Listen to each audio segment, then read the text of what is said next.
Today we are interviewing a fascinating German political economic thinker, Marc Saxer, who is the author of a thought-provoking book named Transformative Realism, How to Overcome Systemic Crises.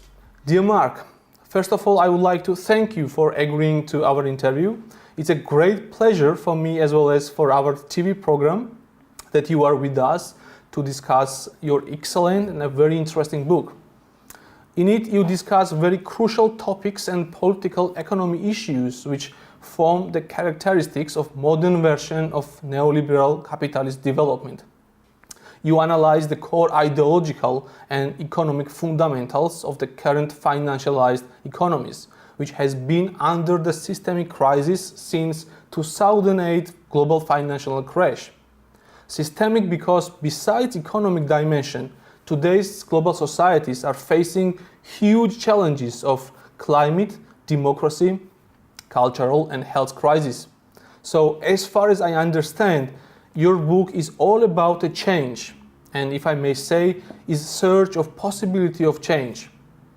In the first part of your book, after you discuss the ongoing crisis, you propose the solutions in later chapters under the new framework and concept of transformative realism.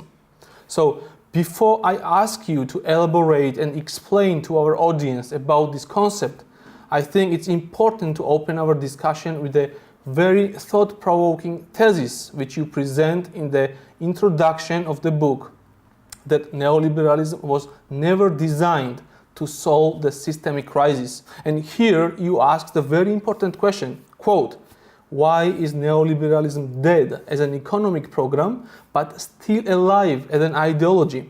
If it is bankrupt, why is the progressive camp not able to bring about the change of direction? So I think here you are making a reference to Antonio Gramsci's famous quote that old world is dying and the new is not born yet. So, dear Marc, could you explain us why is it so? Well, first of all, thank you very much for having me and good morning from Berlin. It's a great pleasure to be on your program. And of course, you jump right in with a quote that I wrote in 2021 that neoliberalism is dead as an economic program, but politically is still alive. That is actually quite interesting if we recapture the events of this week. We saw that after the very pressure of the financial markets, the Prime Minister of Great Britain had to resign, who was actually proposing a clear-cut, ideal neoliberal economic program. And he was rejected by the very financial markets that she thought she would benefit. I think that is a very significant event, and it could mark the end of the neoliberal paradigm in our history books. Historically speaking, neoliberalism, however, was a reaction to a crisis that occurred in the 1970s in Western industrial capitalism, the post-World War II capitalism that you may call Fordism. Basically, we had a couple of crises in the West, the oil crisis, inflation crisis, and so on. And neoliberalism back then was designed to solve these crises from a capital side point of view. And it did a couple of things that have been with us as a paradigm of economic policy making in pretty much all Western countries to variations of degrees, but also actually through the Washington Consensus all around the world. And of course, you know, the deregulation, the privatization, as well as the financialization that have been introduced in order to fix that problem. My point is that the very design is not capable of solving the crisis, the systemic crisis of industrial capitalism back then, because all of the things that it did leave the burden from the corporations, reducing the wage factor through outsourcing and what we call globalization, the cutback in the welfare state. All of these things actually squeezed demand, both from the investing state as well as consumer demand. So actually, if we interpret and analyze the crisis of industrial capitalism as a crisis of demand, then neoliberalism actually worsened the problem, and that's why it never offered a solution. So we got the permanent demand crisis. So in your first chapter of the first part of the book, you analyze the fundamental challenge, I think the most fundamental challenge of modern financialized capitalism. That's it, productivity stagnation in the industrialized world. So this challenging reality has been reflected in mainstream thinking as well. For instance, Larry Summers' reinterpreted concept of secular stagnation is all about it. So could you explain to us what's behind this productivity stagnation, which is the starting point of your book? Well, if you agree with me with the premise that we have a demand problem, and also part of that demand problem is a consumer demand problem, after the very goods and services that Western capitalism produce, then you basically, from a corporation point of view, have two ways of fixing it. Either you innovate, technologically speaking, and you produce better products, more innovative products that will generate new consumer demand, or you make the same kind of products cheaper. And I think the whole fourth industrial revolution, the whole idea of what we call the digital revolution was actually an attempt to make new kinds of products that are better and will generate new consumer demand. The problem is, however, that some economists have measured that productivity in the digital revolution, which is considered the fourth industrial revolution, did not rise to the same factor as it did in the first, second, and third industrial revolution. So the productivity revolution actually never occurred. So only the second path, making the same stuff cheaper, was the way out for Fordist capitalism. With regard to demand crisis, you compare the situation which created since 1970s, situation which was in 1930s, and you picture the two broad approaches. On the first side, the Keynesians, and on the other side, Hayekians. So you elaborate their clashes, intellectual clashes, and what do you think? These two approaches and clashes between them is enough to explain the current situation which has been created since 1970s, or we go on to the beyond this kind of discussion? Well, I mean, there is this nice saying, in a crisis, we're all Keynesians now. So actually, after the COVID crisis, the latest, I think we are the entire economic paradigm in pretty much all Western countries, including the Anglo-Saxon ones who've always been the vanguard of neoliberalism, have returned to some sort of a crisis Keynesianisms. And I think if you look at all these gigantic rescue packages and umbrellas that have been rolled out by the OECD world, then you see that there is some truth to that. The state, both as a protector as well as an investor, is back in the game.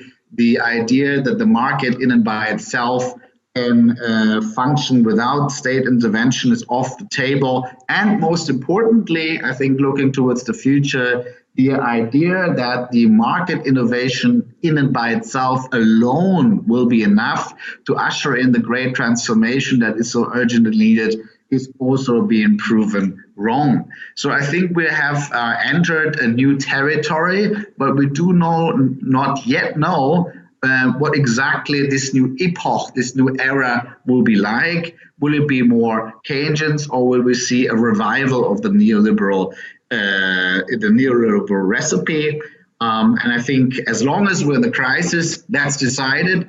But at some point when we have to discuss who will bear the cost of the crisis, then I think we will have to revisit that paradigm question. Since 1970s, we are living under the neoliberal way of development. But the main instrument of government intervention was only the monetary stimulus of the economy, which I think you described brilliantly, that created enormous inequality between among the different social classes.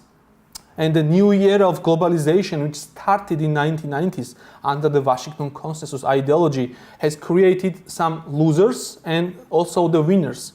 So in different societies, there are different social groups as winners and different social classes as losers. For instance, Branko Milanovic, in his famous book, Global Inequality, A New Approach for the Age of Globalization, presents so-called elephant diagram, which is formed by the losers and winners in US and China. So could you explain us what's behind this inequality approach? Neoliberal revolution of the 1970s has created inequality both between as well as inside countries. And at the same time actually has produced a global middle class that has benefited rising, emerging economies like China and India very, very much. So that's the conundrum that we're in, that we see the very top 1% of Western countries actually got richer, and the former middle class is actually having a hard time across the Western countries.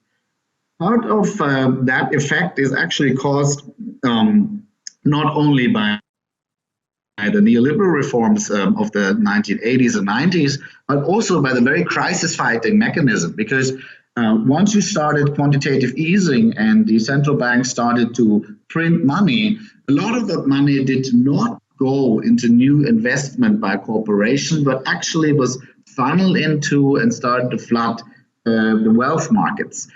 So when we're talking about real estate, when we're talking about art and sports cars, when we're talking about old wine and all these other wealth markets, they have been skyrocketing since the great financial crisis of 2008. And that is actually what is inflating the net wealth of the highest net wealth individuals, top 1% of the world, whereas the rest of us has seen zero interest rates on state bonds, stagnating wages, at least in some parts of the world, as well as lessening consumer power. When I was reading the first part of your book, I had a feeling that when you were describing the central banks, cheap money and speculation, I had a feeling that the central banks are working in the role of Dr. Frankenstein, and their money printing and the low interest rates policies are kind of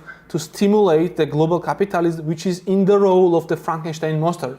So it's alive but without soul. So what should be the relevant macroeconomic policy intervention to oppose a social polarization among the societies? But on the other hand, the big result of cheap money and the money printing is the rise of digital revolution. But now the new era has started when the interest rates are rising and the like new technological companies who are kind of zombie companies with huge debts are struggling to finance their debt. So now it's really important in the era of the high interest rates to stabilize the macroeconomically, to stabilize the economies. So what do you think, what should be the relevant policy, macroeconomic policy intervention to oppose the social polarization among societies? Well, I think we have to differentiate a little bit between the short-term crisis fighting mode and the mid and long-term transformation mode. I think in the short term, there was not that many alternatives to what the central banks did. If you think about the alternatives, they have been worse. I mean, obviously, you would not like to have a heart attack of the financial markets would have led up to the collapse of the financial markets around the world. Bringing us into a similar situation as the Great Depression of 1929, with all these enormous disastrous effects on the working and middle classes of the world. So a little bit kicking the can down the road was probably needed. The interesting question is now what happens in the mid and long term when we basically repeat this program again and again and again, and also what kind of central banks can actually allow to do that. Obviously, the American Fed is in a privileged situation because the US dollar is the reserve currency of the world. So as long as there is this structural demand for US dollars, the Fed can pretty much do whatever it wants and it can print money and there's still demand for it. It is much less clear if the European Central Bank can continue doing that. and it gets less and less clear the smaller and less structurally, systematically relevant the currencies actually are. So that very crisis-fighting mechanism of quantitative easing is also not going to be there forever without having a lot of systemically bad effects. The question that is really interesting from a political economist point of view, and you've been pointing towards the polarization of the society, both socially as well as political, is who will at the end of the day actually have to pay the price for this? And we know that after 2008, it was actually the working and lower middle classes that had to pay the price for the rescue Keynesianism back then. It was basically by cutting welfare, suppressing wages, etc., that this cost was levied, and the state could get rid partly of its debt. And I argue that we cannot afford to let this happen ever again, because we have already broken the backbone of the middle classes in the West. And a lot of the right-wing populism, a lot of the Trumpism, a lot of the polarization that we see politically in our societies is actually the result of the fear of large parts of the society to fall into the social abyss, to not be able to keep up their lifestyles and actually decline socially. So we have to see that there is a social and a political limitation to these policies that were incorporated in the 2010s. And I think we need a different path this time. In your book, you're elaborating a very interesting concept called technocratic incrementalism. How the paradigm change can be possible in times of mainstream technocratic incrementalism. I think where my book actually starts is to ask the question, if we have actually understood, and I think academically speaking, analytically speaking, we did already understand that the status quo is no longer sustainable, that we have to go beyond a development model which is pushing beyond the planetary boundaries, beyond the environmental boundaries, beyond the social, what the social fabric can actually hold, beyond the capacity of our democracies to function properly. If we all know that we actually have to transform, that we actually have to change, why is it not happening? That is actually the main question of the book, and this is where transformative realism actually comes in. And I try to answer this question by looking back at the two basic modi of actually doing politics in the 1990s and 2000s and 2010s. And I see basically two inadequate ways of doing politics. Number one is what you mentioned, technocratic policy making, incrementalism.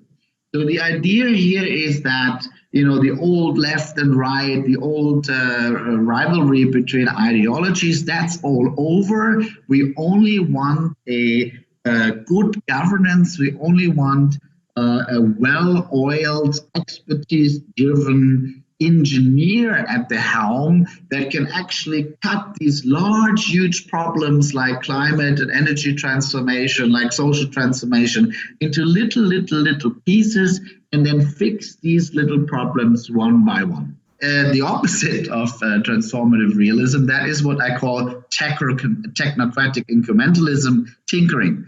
Right, so that's been basically what in Germany Chancellor Merkel has been doing, and what the bureaucrats and technocrats in Brussels are doing. And what I'm saying is that this will never be enough to actually change the paradigm, because what you're doing is only you're trying to optimize the system from within. You're actually repairing the machine from within. But what I'm saying is that you actually have to go into a paradigm change. You need basically a new path that you can walk on. So technocratic tinkering, technocratic incrementalism, what we've been doing over the last 30 years is inadequate in order to usher in transformation. So as I understand, your concept of transformative realism is a new version of collective action to form broad social alliances and bring together groups and actors across the different social classes. So you also write that new kind of programmatically broad platforms is necessary, which will manage to broker compromise between different social classes for the necessary collective action. So could you explain us more about this? Well, basically, the idea is to say that change, whatever change is happening on a large scale in a society, is always the result of a struggle between those who want to keep the status quo and those who want change. And that presents us with the most fundamental problem of politics is actually how can you create a force, a societal force for change that can actually win the struggle against a brilliant and actually vast and very powerful status quo alliance in the society. And my first claim in the book is that no social force on its own, no matter how powerful it is, can actually win this struggle. But the only way that you can actually win it is to create broad societal alliances between different milieus and life worlds, many different actors politically and socially. And that brings us to the second fundamental political problem, which is that social groups have different interests, different worldviews, different ideologies, and they usually do not come together to create positive change. Sometimes they come together to protest against some social ill, but these protests usually dissipate very, very quickly. But what we need in order to usher in the transformation that we need to change, to shift to a new development path, is a vast reconstruction of the entire institutional system that we have. So basically, we need decade after decade after decade of continuous change. And that can only be brought forward by a broad societal alliances that keeps together. So I take aim, and that is, I think, fundamental to understand for transformative realism, that we have, especially in Western countries, another approach that is not working, which I call moral activism. Moral activism, which is basically driven by the educated urban elites who think that they have found the perfect solution, which is for all of us to change individually because we have understood the challenge that is in front of us and change our lifestyle, change our behavior, change our environmental footprint. And then basically tell the rest of the society what to do. So basically 10% of the society are telling 90% of the society what to do. And to make things worse, if they don't listen, if they don't follow this advice, then you actually start insulting them. That's what Hillary Clinton did with her infamous deplorables insult against the people who then later turned around and elected Donald Trump. So transformative realism actually tries to create broad platforms on which many milieus, many classes, many life worlds can come together in order to create that change. And there is a fundamental difference between these two policy approaches. If we discuss the ongoing kind of political and intellectual clashes which is going on in Eurozone, which is split into main camps. So on the one hand, financial elites from Germany and the other countries, and on the other hand, southern countries and the workers of different interests. So in order to make it possible to compromise interests between them, it is really important to overcome the institutional obstacles which the Eurozone monetary system has. The crisis in the European Union, we first have to acknowledge that there is a problem. And that problem is that the currency union is not working as planned. Basically, what we have seen is that Germany and other very competitive northern European economies are outcompeting the southern Europeans and basically pushing them to the wall, which leads to a deindustrialization of the European South and the underperformance of Portugal, Spain, Italy, and Greece.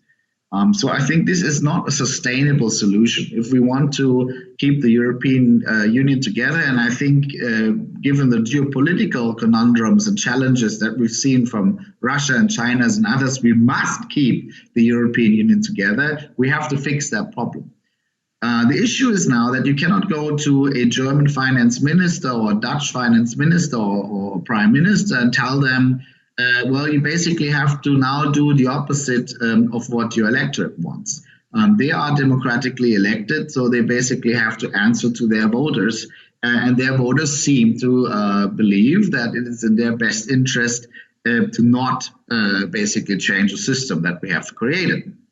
So if that is the dilemma, is that you actually have to move forward in order to reform the European common currency institution, the currency union, but you do not have the consent of the voters of many countries to go into deeper sovereign sharing and integration, there you have your perfect dilemma. You're basically stuck. You cannot go forward, you cannot go back. So I think we need a completely different approach, and we have to reinvent what the European Union actually is and represents to the voters. Since the 1980s, since the neoliberal revolution, the European Union, the Brussels technocracy, for many voters has been a threat, because they have been actually basically looking towards the perfect market situation. They were trying to help the corporation side of things, and they were doing away with all these locally, traditionally grown protections that voters had, being local electricity production, being the German communal banking system, being it labor market protection, etc., etc., etc.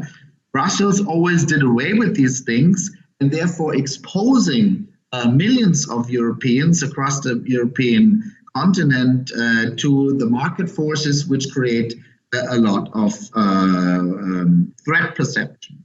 So if you want to fix the European Union, then you have to have the consent of a vast majority of the populations in all 27 European Union member states.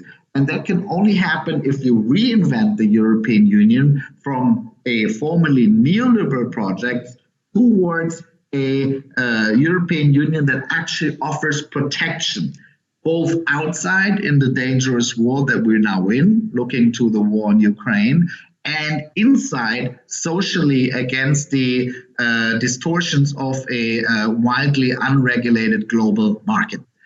So you need a new recipe for the European Union in order to garner the support of a broad societal alliances in all member states, which then allows you to move forward and break the impasse. The last question, Mr. Marc, I want to ask you about geopolitical power transformation, especially after the post-COVID globalization. So the rise of Asian capitalism in times of Western capitalist crisis.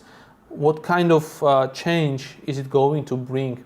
Well, I believe that we have seen, coincidentally with the Russian war of aggression against Ukraine, but more importantly, I guess, with the rise of China, the end of what we call the unipolar moment after the United States prevailed in the Cold War.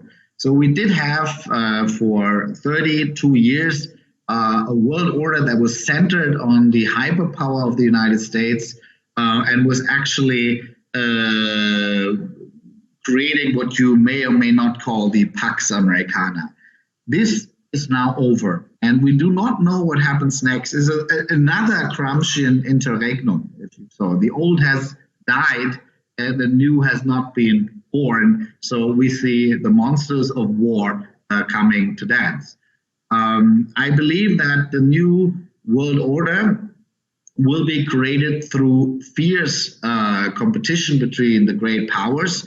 And we all have a major stake in trying to ensure that some basic rules of the road, some basic multilateralist international laws actually can be kept for the sake of all of us, because the alternative is a world of disorder, a world of chaos that we have seen in the years between 1914 and 1945 in Europe. And that is basically the worst case scenario that we have to prevent. But the question is now, what is the alternative? And I believe that looking towards what China, as well as many other Asian powers, are proposing is that we try to steer the world order into its original conceptualization in 1945, 1948, when the UN Charter was put into place, which was a Westphalian world order with a very heavy emphasis on sovereignty, on non-interference, on the ban of violence as a conflict-solving mechanism, and so on, right?